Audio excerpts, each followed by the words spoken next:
Sa mga sasakay po ng mga bus pa-probinsya, halos paubos na ang tiket sa ilang biyahe. Nakatutok live si Oscar Oy. Oscar!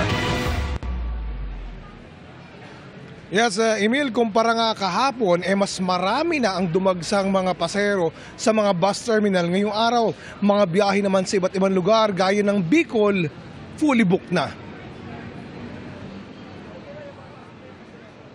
Daig ba kamo ang mga blockbuster na pelikula sa haba ng pila ng mga gustong makasakay sa mga bus sa terminal na ito sa EDSA Cubao, Quezon City?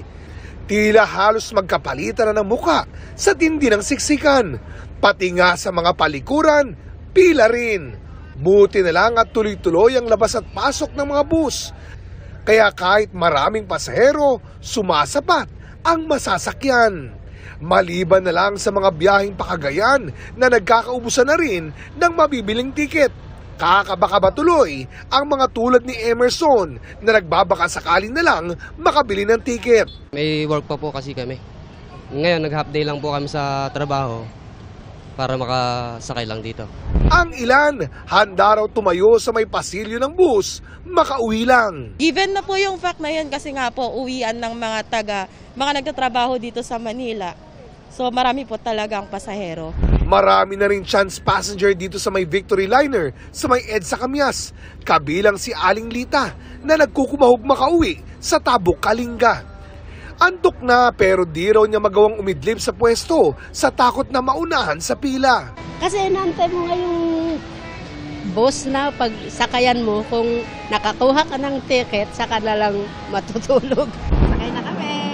Tuwang-tuwa naman si Aling Darlene nang sa wakas ay nakasakay na ng bus matapos magbakasakali ng ilang oras. Matagal po sir, alas 7, dito na po kami, 6:30 yata, dito na kami. Hanggang anong oras na eh. Nagbunga naman ang pagsasaga. Opo sir, mayroon naman. Samantala sa may DLTV, bilang na lang ang mga chance passenger dahil marami nakabagbok ng maaga. Pero delayed pa rin ang biyahe. 7:30 yung biyahe namin sana. Wala pa rin. Walang magagawa kundi maghintay. Kapag na-traffic, yung talagang madidelay po. Kasi gawa ng maraming na biyahe, peak season. Yun, delayed talaga po ang dating ng mga bus. Naiintindihan namin yung traffic. Ang kaso nga, dapat sinasabi nila na ganito, alas 9 na tayo makakalis. Sa may PITX kanina, di pa man bukas ang ticket booth pa Bicol, nakapila na ang ilang mga hopeful. Kabilang ang mga magdamag na nagbabad sa terminal, makauwi lang sa mga pupuntahan sa mismong salubong sa 2024. Ang mahigit 70,000 pasahero roon as of 3 p.m. kanina, posible raw umabot sa 150,000.